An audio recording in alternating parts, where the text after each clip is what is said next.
Aquí hay un versículo corto, pero realmente merita que nos detengamos, lo estudiemos bien, porque encierra un aspecto doctrinal, y de las varias doctrinas que se encuentran en la Biblia, trata acerca de la salvación. Siempre he dicho que a veces nosotros los hombres, nuestra finitud humana, podemos tener diferentes opiniones en cuanto a las verdades bíblicas. No quiere decir que hayan dos verdades, siempre va a haber una, pero podemos interpretar de varias maneras las cosas. Pero cuando se trata de la salvación del alma, hermano, es algo que sí no podemos negociar, sí, porque de eso se trata precisamente nuestro gozo, nuestra salvación. Noten que dice, así que el que piensa estar firme, mire que no caiga. Esa frase, mire que no caiga, tiende a confundir. Algunos la interpretan con perder la salvación o caer en la tentación. O sea, ¿cuál de las dos se refiere Pablo cuando dice aquí, el que piensa estar firme, mire que no caiga? ¿Caiga de qué? Cuando nosotros no tenemos un concepto propio y correcto de alguna doctrina, usted lee un versículo así y ya usted puede llevarlo a una definición que lo saca del contexto general de las Escrituras, y eso es lo que nosotros tenemos que tener mucho cuidado. Vamos a ver la primera de estas interpretaciones, perder la salvación. ¿Perdemos, sí o no, la salvación de nuestras almas? En primer lugar, yo pienso, perder la salvación equivale a que ya yo no pueda ser un cristiano que viva con seguridad, con gozo, con esperanza. De por sí el mundo está bastante cargado de tribulaciones y momentos muy angustiosos que tienen que también pasar los cristianos, pero es esa esperanza en la salvación de nuestras almas y la seguridad que hay en el sacrificio expiatorio de Cristo lo que nos ayuda a continuar y lo que nos da ánimo y aliento a seguir adelante a pesar de las tribulaciones. Ahora quítele eso a la vida y ya se pueden imaginar que entonces no tuviéramos un buen fundamento donde recobrar fuerzas y fortalecer nuestra fe. En segundo lugar, ¿qué hacemos con todas las promesas que tenemos del Señor cuando Él dice, yo soy el amén? Quiere decir, yo no soy hombre para mentir. Lo que yo prometo, yo lo cumplo. Entonces, es obvio que este versículo no se refiere a pérdida de la salvación, porque otro aspecto sería que ya esa salvación no puede ser por gracia.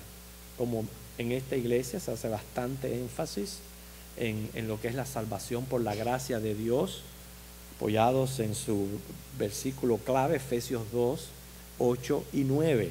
Si la salvación se perdiera, pasaría de ser de la gracia a ser apoyada en esfuerzos y logros humanos.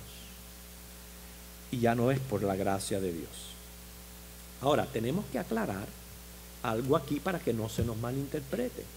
Porque hay quienes piensan que dicen que por el simple hecho de hacer una decisión por Cristo, ya automáticamente esa persona va al cielo. Hermano, no es así. Acuérdense que Mateo 7 dice, Señor, muchos me van a decir Señor, Señor, y no entrarán en el reino de los cielos. Van a haber muchas profesiones de labios para afuera, pero no de corazón.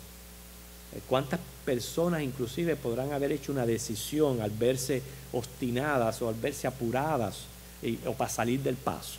Por eso nosotros tenemos que tener mucho cuidado en la manera en que nosotros predicamos el Evangelio, en la manera que presentamos el plan de salvación, porque es el Espíritu Santo quien deja convencida a esa persona por haber escuchado el Evangelio, número uno, de su estado de pecador, de lo que Cristo hizo en la cruz y de la seguridad de su salvación, pero de que también debe de arrepentirse y debe de convertirse, lo cual es fruto de un genuino arrepentimiento. No se trata nada más que de hacer una profesión por Cristo y ya.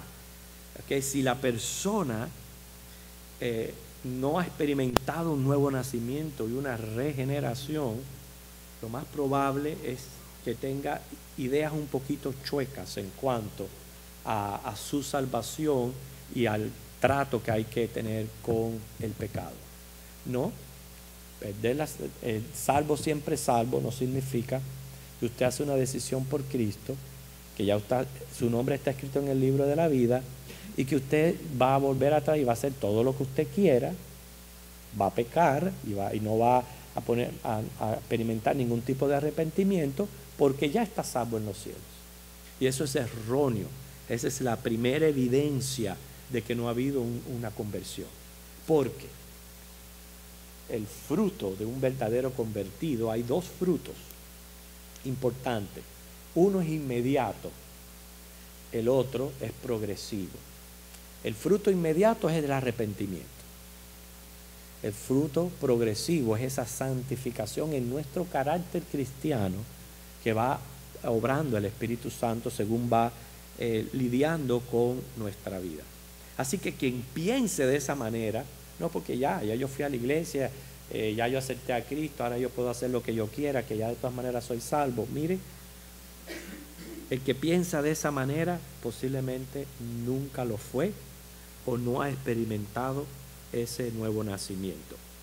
Pero nosotros tenemos que discernir en la Biblia cuando hay pasajes bíblicos que van dirigidos a los apóstatas, que es otra rama de personas que hay. Ustedes saben que hemos hablado mucho también de los apóstatas aquí en esta iglesia.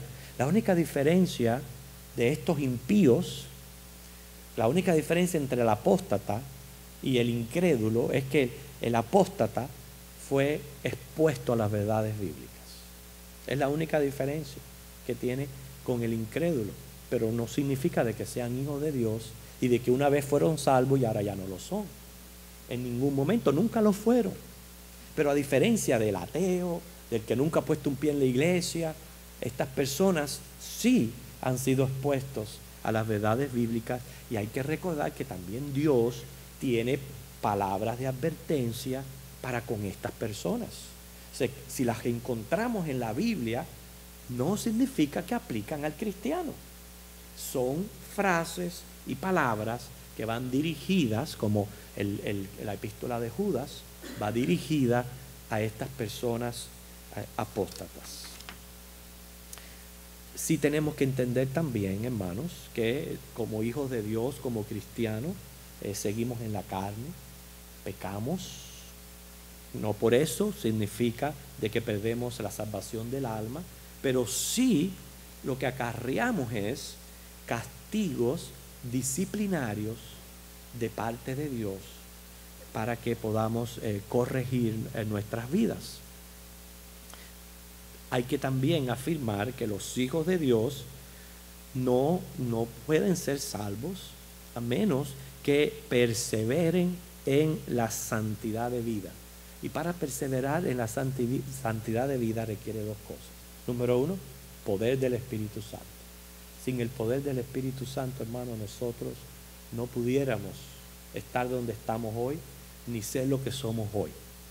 Siempre lo he dicho, dentro de nosotros hay bastante material carnal y pecaminoso como para estallar en cualquier momento, pero el Espíritu Santo es nuestro ayudador.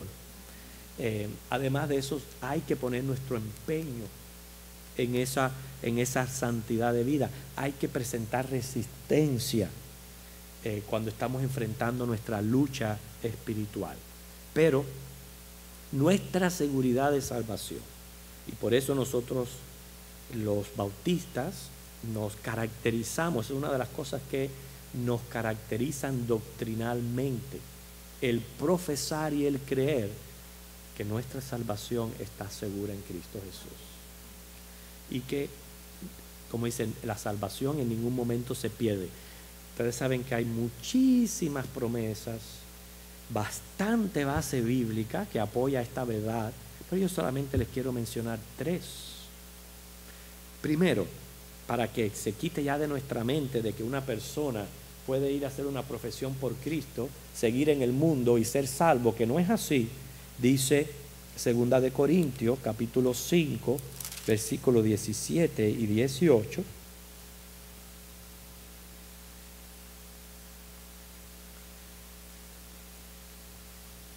De modo, ¿verdad? 2 de Corintios 5, 17 y 18. De modo que si alguno está en Cristo, ¿qué dice ahí? Nueva criatura es. Las cosas viejas pasaron. He aquí son todas hechas nuevas. Quiere decir, nueva criatura, una nueva manera de ver el pecado, una nueva manera de comprender a Dios, una nueva manera de enfocar la vida, una nueva influencia, porque como comienza a congregarse ya entre otros santos, comienza esa influencia a santidad. O sea que es un nuevo cambio de todo. Y dice el 18, y todo esto proviene de Dios, quien nos reconcilió consigo mismo por Cristo y nos dio el ministerio de la reconciliación. Así que, número 1, somos hechos nuevas criaturas. Número 2, Efesios 1, 13 y 14, otro versículo clave acerca de nuestra seguridad de salvación. Efesios 1, 13 y 14.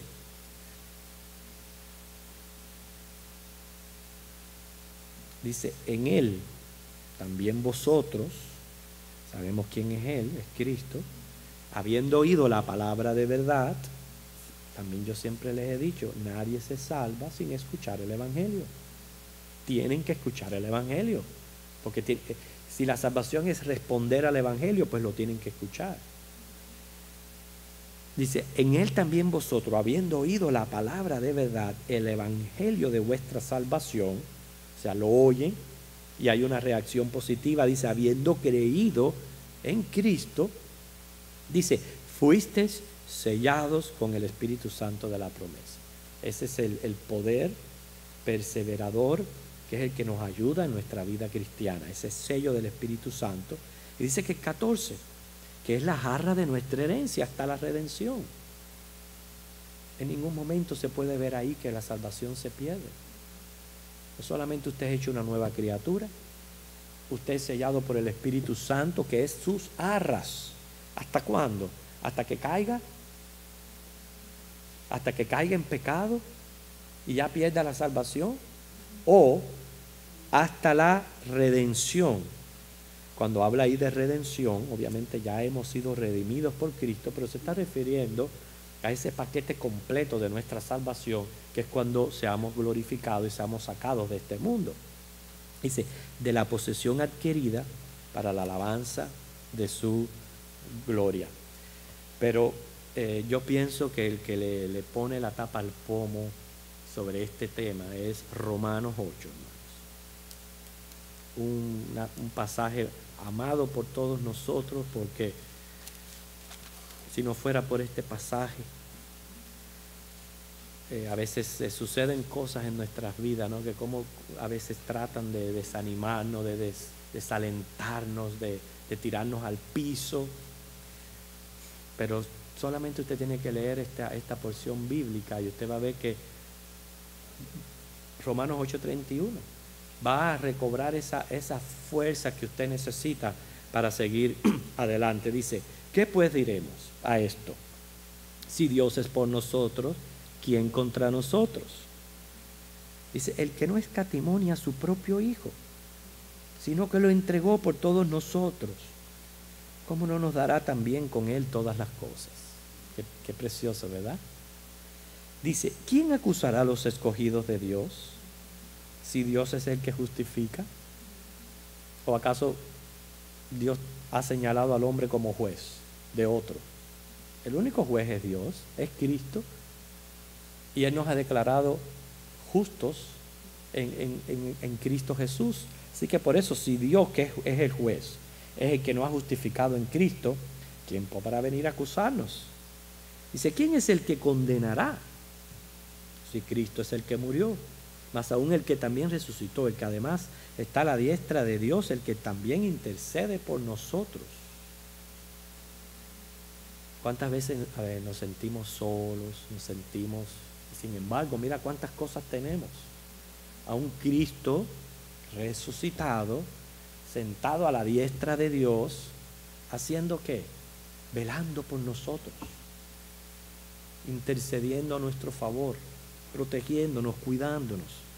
Por eso es que el resto del versículo, Pablo comienza a presentar diferentes situaciones que se puedan presentar en la vida, y aunque lo lleva al mismo extremo de la muerte, dice él en el versículo 39, nada, ninguna cosa creada nos va a poder separar del amor de Dios que es en Cristo Jesús, Señor nuestro. Si después de usted leer esta promesa, usted sigue pensando de que la salvación se pierde y de que, mire, el que esté firme no caiga, piense que eso es perder la salvación, hermano, está muy errado doctrinalmente, porque hay suficiente base para tener nuestra seguridad. A fines del siglo pasado, cuando los pioneros cruzaban hacia el oeste de Estados Unidos, ellos viajaban en las caravanas, muchas carretas. Estoy seguro que muchos han visto películas, ¿verdad?, del oeste. Han visto cómo esas familias en esas caravanas pues tenían que atravesar todas esas sabanas. Muchas veces la hierba alcanzaba casi la boca de los caballos, la hierba alta, y ellos se enfrentaban a un sinnúmero de peligros, pero a lo que ellos más le temían era al fuego de maleza, porque si atravesando una de esas sabanas, cualquier chispa, cualquier cosa que sucediera, se prendía un fuego, aquello cogía tanta furia y quemaba tan rápido toda aquella hierba seca, que dice que era casi imposible poder escapar de una situación así. Se cuenta una anécdota que tiene bastante que ver con lo que estamos tratando hoy aquí en nuestro tema, de un grupo de estos peregrinos que iban en su caravana y enfrentaron su mayor temor, un fuego delante de ellos. Enseguida cundió el pánico, parecía que no se podían salvar, pero se dice que el guía los calmó, y lo que hizo fue mandar a que encendieran la hierba que estaba detrás de las carretas. La gente dirá, pero este hombre está loco. ¿Cómo va a hacer eso? ¿Cómo le vamos a echar más fuego a la candela? Pues él los mandó a que le prendieran fuego a la hierba que quedaba atrás, porque él dice que al hacer esto, el viento iba a llevar el fuego y iba a quemar la hierba detrás de la caravana. Bueno, lo obedecieron y lo hicieron. Y dice que en cuanto le prendieron fuego a la parte de atrás de la carreta, los mandó a que fueran hacia la parte de la hierba que ya estaba quemada. Y uno preguntó, pero ¿qué vamos a hacer si el fuego sigue, aunque esté detrás, sigue avanzando? Llega un momento que nos va a atrapar. Él dijo, no, aquí en la hierba quemada estamos seguros porque ya está quemada. Y hermanos, esto tiene una gran verdad para nosotros. En el monte Calvario el fuego de la ira de Dios ardió. Ardió por nuestros pecados. Y ahí lo quemó en Cristo Jesús. Toda la ira de Dios en Cristo Jesús. Hasta que Él dijo, consumado es. Desde que Él dijo, consumado es, y desde que Él mismo, ahí en Hebreos 10, del 10, 12 y 14, dijo que con una sola ofrenda hacía perfectos para siempre a todos los santificados, desde ese momento nosotros los cristianos, nuestros pies están en tierra quemada. ya está quemada, ya no tenemos que estarnos preocupando por eso. A muchos les cuesta trabajo entender la gran verdad de que en efectivo no solo los pecados pasados, presentes, pero los futuros ya están cancelados. Ya lo están. ¿Por qué entonces pedimos perdón por nuestros pecados si ya han sido cancelados? Por razón de nuestra conciencia, porque necesitamos nosotros mismos una limpia conciencia para una comunión limpia con Dios, para poder entrar delante de su presencia, pero no significa que esos pecados se están interponiendo delante de mí, entre yo y Dios, y de que yo tengo que tener temor de enfrentar un juicio. Esos pecados ya han sido cancelados. Pero ahí es donde viene la cuestión al principio. Cualquiera que oye esto dice, pues qué bueno suena eso, porque entonces ya yo vengo a Cristo, todos mis pecados están cancelados, hasta los futuros. Entonces, si los pecados futuros ya están cancelados, significa que yo no tengo por qué estar luchando tanto, ni teniendo tantas restricciones con la carne, ni estarme absteniendo de tantos placeres y deseos. Quien piensa así, repito, nunca ha tenido una mente regenerada. Nunca ha experimentado un cambio. Porque hay una cosa cierta y un hecho, que cuando un cristiano es tocado por el Señor y nace de nuevo, nace del Espíritu, como dice Juan, ¿okay? No hay cosa más cierta que ya esa persona no puede hacer según quiera. Y podrá así caer en pecados aquí y allá, pero hermano, la carga de conciencia es lo que no lo va a dejar prácticamente ni vivir. Esa es la diferencia entre un cristiano y un no cristiano, lo que está ocurriendo dentro de mi interior. Porque cualquiera puede hacerse una fachada, hermano. Cualquiera puede hacerse la fachada de oveja y reflejar exteriormente a veces muchas virtudes cristianas, pero no es lo que se ve afuera, es lo que usted tiene dentro de su corazón, lo que está ocurriendo en el interior, lo que solamente usted y Dios saben que está ocurriendo allá adentro. Si hay luchas, si no hay luchas, cuáles son sus deseos, para quién usted vive para Dios o usted vive todavía para agradar hacia sí mismo. Todas esas cosas están ocurriendo dentro de nuestro interior. Por eso los únicos que podemos dar testimonio de que somos hijos de Dios somos nosotros mismos, nadie más. Entonces, todas estas cosas tenemos que ver en cuenta, porque mire que no caiga, en ningún momento se refiere a perder la salvación, pero lo que sí tenemos que estar seguros es de estar en Cristo, de permanecer en Él, lo cual, repito, va a ser corroborado por frutos de arrepentimiento, frutos de santificación. Pero lo interesante de este pasaje es que Pablo está dirigiendo esta advertencia a una iglesia, a la iglesia de Corintio. Si le está advirtiendo a la iglesia de Corintio y doctrinalmente sabemos que es base fundamental que la salvación no se pierde, ¿por qué Pablo le dice el que piensa estar firme, mire que no caiga?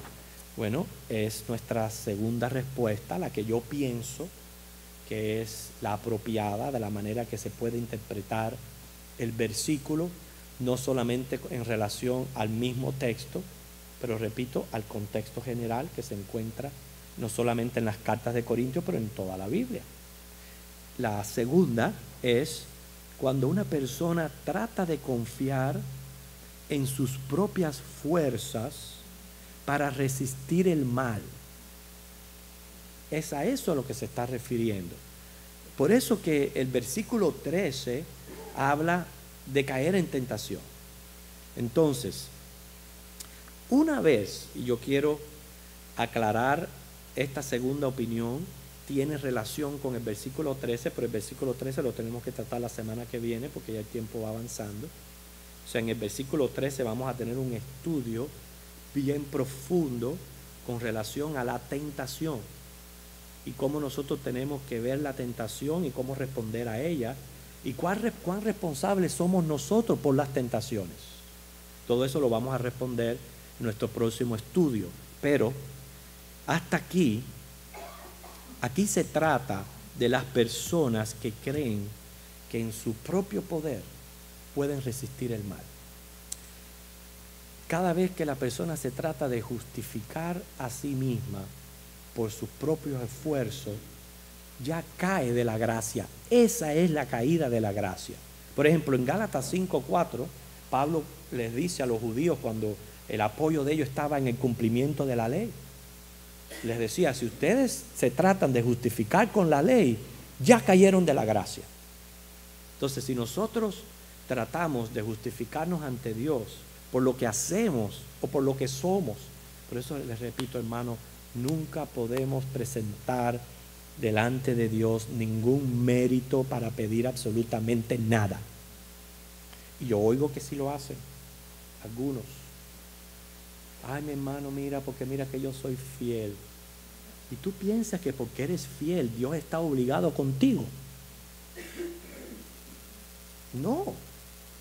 Uno cada vez que le pide al Señor, uno va basado en los méritos de Cristo Jesús. Esos son los únicos méritos. Y le clama y le pide a Dios, pero no ponga los méritos delante. Esa es una manera de caer de la gracia. Nunca podemos justificarnos a nosotros mismos. Este tipo de falsa confianza es a la que se refiere el apóstol. ¿Por qué? Porque tenemos que confiar en el poder del Espíritu Santo para resistir la tentación. Ustedes saben que el Señor Jesús, ahí en Mateo 6:13, en la oración modelo, Él nos enseñó precisamente a esto.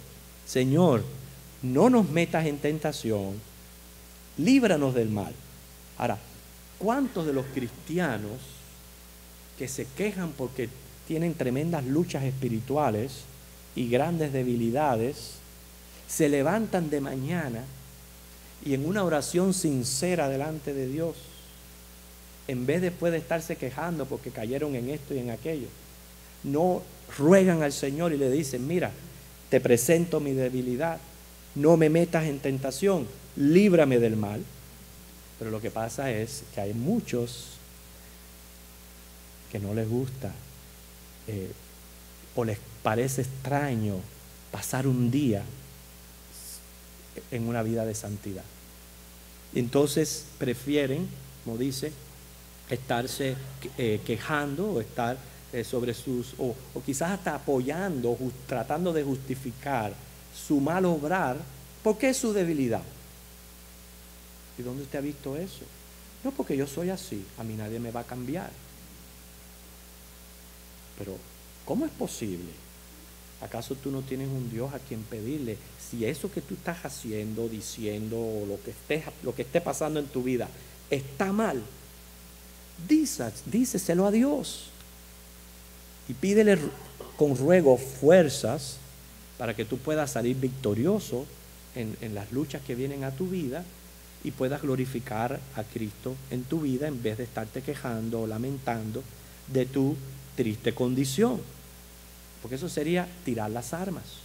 Si usted no ora, tira las armas.